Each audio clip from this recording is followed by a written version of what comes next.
Hello guys, divine emperor का episode number 4 का starting वहीं से होता है जहां से पिछला एपिसोड खत्म हुआ था। तो पिछले एपिसोड में हम लोग ने देखे थे कि जो साओ किंग होती है जो हमारे एमसी को अपने साथ ले जाने के लिए कहती है कि चलो मेरे यहाँ रुक जाना करके। तो आज का एपिसोड वहीं से स्टार्ट होता है जहाँ एक मेंशन का सीन दिखाया जाता है जिसका डोर ओपन करते हुए साओ किंग कहती है चलो अंदर चलो, और पूछती है कि यह कैसा है, मेरा घर ठीक है ना। तो हमारे एमसी मन में सोचता है ऐसा लगता है इसका बैकग्राउंड बहुत अच्छा है, इसके पास इतना बड़ा मेंशन जो है। फिर साओ किंग कहती है आओ आओ आओ तुम्हें ऊपर वाले कमरे को दिखाता हूँ जहाँ आपको रहना है। फिर हमारे एमसी का हाथ पकड़ के ऊपर ले जाने लगती है जिससे हमारा एमसी ब्लश करने लगता है और कहता है ओह ठीक है फिर चलो।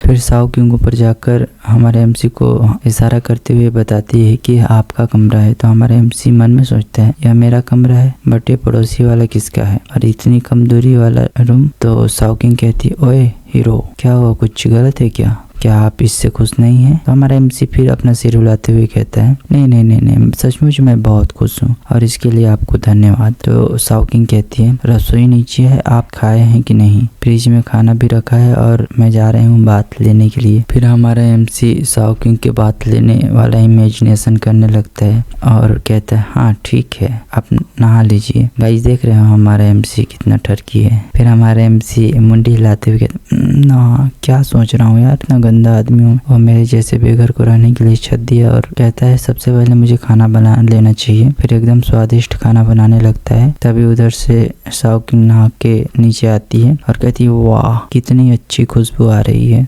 जिससे हमारे एमसी मुड़ के देखता है कौन। तभी इतना सेक्सी फिगर को देख के उसका तो पूरा का पूरा अरमान जग जाता है और बस देखते ही रहता है। जिसको देख के साओ किंग कहती है ओए हीरो अपनी चेतना में वापस आओ। तो हमारे एमसी झंझलाते हुए कहता है तो फिर अपना सफाई देते हुए कहता है क्या है ना कि आप बहुत सुंदर लग रहे हो, मैं आपकी सुंदरता पे घायल हो गया और मैं गलती से अपनी चेतना को बैठा। जिसको सुन के साओ किंग हंसते हुए कहती है जियांग पेंग आप बहुत अच्छा मजाक करते हैं बट अच्छा लगा, थैंक यू इसके लिए। और मीट को देख के कहती है वाओ क्या हुआ, यही ग्रिल्ड पोर्क है जो आपने बनाया है? तो हमारा एमसी कहता है ओह हाँ ये मेरे कुकिंग स्किल थोड़ा बहुत ठीक ठाक है, आप टेस्ट करके बताइए कि कैसा लगा, फिर मैं आपका टेस्ट करूंगा, मतलब आपका बनाया हुआ पकवान को टेस्ट करूंगा। तो गाइस देख रहे हो मतलब कुछ भी बोले जा रहा है। हमारे एमसी किसका टेस्ट कर लेना चाहता है वो तो आप लोग जान ही रहे हैं ठीक है ना। वो हमारे एमसी की आंखों में भर भर के दिख रहा है, आप कमेंट में बताना क्या बोलना चाहता था ठीक है ना। फिर साओ किंग टेस्ट करके कहती है वाओ कितना स्वादिष्ट और लजीज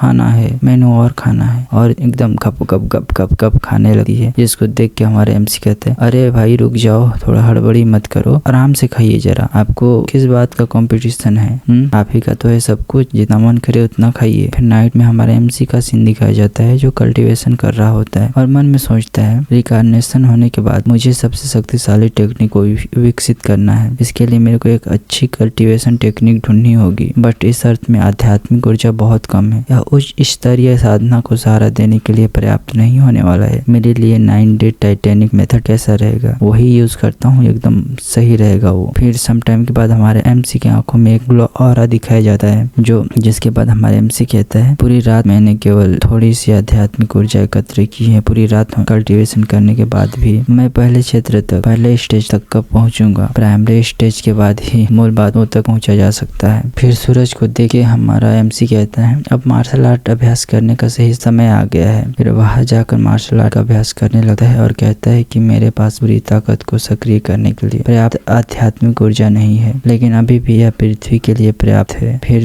इधर उधर अटैक करने लगता है और एक जगह पर अटैक करता है। तभी उससे कुछ दिखाई देता है, वो कहता है यह क्या है, बहुत बढ़िया बहुत बढ़िया, कभी नहीं सोचा था कि मुझे यहाँ एक स्पिरिचुअल पत्थर मिलेगा। अब मेरी कल्टीवेशन तेजी से आगे बढ़ेगा। अब खाना बनाने का टाइम हो गया है, कौन जानता है कि हमारे कैंपस की सुंदरी इतना बुखर निकलेगी, पर पेट न भरना अच्छी बात नहीं है। तो गाइस अगर आपको अपने पास्ट में जाने का मौका मिलेगा तो आप क्या करोगे? गया। खैर ऐसा मौका तो आप लोग को मिलेगा नहीं, तो चलो एपिसोड पर ही देखे मजे लेते हैं कि क्या होता है। फिर हमारे एमसी के पास झंग जी का कॉल आता है, तो हमारा एमसी कहता है हेलो झंग जी, आज शनिवार है तो आप मुझे इतना जल्दी कॉल करके क्यों बुला रहे हैं। तो झंग जी बताता है कि जो कल आपका डिसेबल बनने के लिए आपको रिक्वेस्ट कर रहा था ना, जो बड़ा आदमी, वो मारा गया। जिसको सुन के हमारे एमसी को 440 वोल्ट का झटका लगता है और वो कहता है क्या। फिर से शिफ्ट करके हमारे एमसी और झंग को एक रेस्टोरेंट में दिखाया जाता है, जहाँ झंग बताता है कि आज सुबह जुबा ने मेरे को एक मैसेज किया था और ये कहते हुए कि लुसा गुआंग को उसके छोटे भाइयों ने पहले ही मार डाला है और तुम लोग की बारी है, तो हमें थोड़ा सतर्क रहने की आवश्यकता है। फिर हमारा एमसी कहता है कि लुसु गुआंग को जुबा के छोटे भाइयों ने मार डाला और हमें सतर्क रहने की आवश्यकता है। क्या जुबा के छोटे भाई लोग इतने निर्दयी हैं? क्या यह लियांग दा चाओ की वजह से है? तो चेंगबिंग कहता है मुझे नहीं पता, उन लोगों के ग्रुप से मुझे बहुत डर लग रहा है। तो हमारे एमसी उसको सांत्वना देते हुए कहता है चिंता मत करो, अगर वे कुछ भी कर रहे हैं तो यह मेरे प्रति होगा, मैं उतना कमजोर नहीं हूँ, ठीक है ना। तो चेंग पूछता है क्या आपके साथ कुछ हुआ है? क्या आपके चाचा कल फिर से डांटे आपको? तो हमारा एमसी एक नर्वस होते हुए कहता है नहीं कुछ भी नहीं बुरा, कुछ भी नहीं हुआ है और कुछ भी बड़ा नहीं हुआ है, मैं निश्चित रूप से बाहर एक जगह ढूंढ लूंगा रहने के लिए। फिर सीन शिफ्ट करके हमारे एमसी को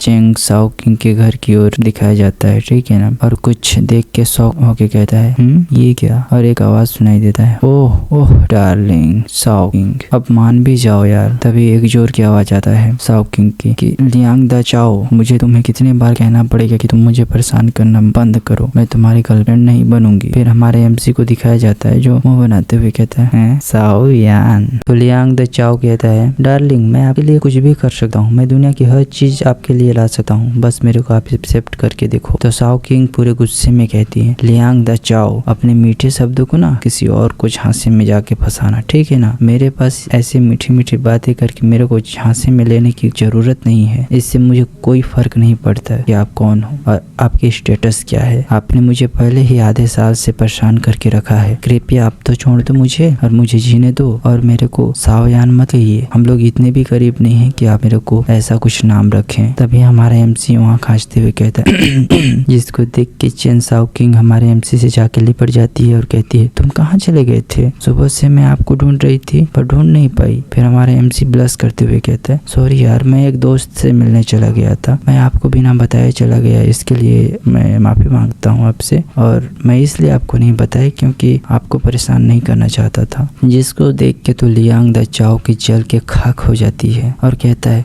तुम दोनों एक साथ रह रहे हो, ये जंगली लड़का कहाँ से आया? फिर हमारा एमसी अपना इंट्रो बताते हुए कहता है हेलो मैं जियांग फेंग हूँ। फिर एक मर्डरस ऑरा के साथ लियांग दा चाओ कहता है आप वही जियांग फेंग हैं? तो हमारा एमसी पूरे एटीट्यूड के साथ कहता है हाँ, मुझे नहीं पता कि आप किस जियांग फेंग के बारे में बात कर रहे हैं, लेकिन हाँ मैं जियांग फेंग हूँ। फिर लियांग दा चाओ चिल्ला के कहता है साओयान, तुम ऐसे गरीब और निठल्ले इंसान को कैसे चुन सकते हो? वह किस एंगल से मुझसे बेहतर है? फिर साओ किंग कहती है भले ही उसके पास कुछ ना हो पर वह अभी भी तुमसे काफी बेहतर है और लाख गुना ज्यादा बेहतर है। फिर लियांग दा चाओ हमारे एमसी को कहता है क्योंकि मैं तुम्हारी साओयान की दोस्त हूँ इसलिए मैं आज रात एक पार्टी की तैयारी कर रहा हूँ, तो तुम शाम को सामयान के साथ क्यों नहीं आते? और मन में सोचता है तुमने इस यंग मास्टर को शर्मिंदा करने की हिम्मत की है, चलो देखता हूँ जब तुम मेरे हाथों में होगे तो तुम क्या करते हो। मैं इतना यातना दूंगा, तुम मरने की भीख मांगोगे पर तुमको भी नसीब नहीं होगा, तुमको इतना टॉर्चर करूंगा ना तुम्हारी रूह भी कांप उठेगी। तो चेंग साओ किंग कहती है ठीक है हम टाइम पर पहुंच जाएंगे। फिर लियांग दा चाओ कहता है ठीक है, फिर जिनबी हुई हुआंग होटल पर 6ठी फ्लोर पर 7 बजे पहुंच जाना, देर मत करिएगा और बेहतर होगा कि आप अपने कपड़े थोड़ा ठीक से पहन के आना क्योंकि अगर ऐसे आए तो लोग तुम्हें भिखारी समझेंगे। तो हमारा एमसी लियांग दा चाओ से कहता है चिंता मत करो, मैं अपना ख्याल खुद रख सकता हूँ और हाथ मिलाते हुए कहता है। फिर हमारा एमसी हाथ को थोड़ा जोर से दबा देता है जिससे लियांग दा चाओ को दर्द होने लगता लगता है और मन में सोचता है यह लड़का इतना पावरफुल क्यों है। फिर कार में बैठता है और चला जाता है। फिर चेंग शाओकिंग हमारे एमसी को कहता है माफ करिएगा जियांग, मेरी वजह से ये सब आपको सहना पड़ा और फिर से मेरी मदद करने के लिए धन्यवाद। तो गाइस आपको क्या लगता है कि आज रात पार्टी में क्या होने वाला है? कुछ बड़ा होने वाला है या फिर हमारे एमसी की एल लगने वाला है? तो ये जानने के लिए आपको चैनल को सब्सक्राइब करना पड़ेगा, ठीक है ना, क्योंकि नेक्स्ट वीडियो में ही पता चलेगा कि आगे क्या होने वाला है। तो चैनल को सब्सक्राइब करके रखो यार। अगर चैनल में नए हो तो, अगर चैनल में पुराने मेंबर हो तो लाइक ठोकते जाओ, ठीक है ना। ठीक है गाइस, मिलते हैं नेक्स्ट वीडियो में। Thanks for watching.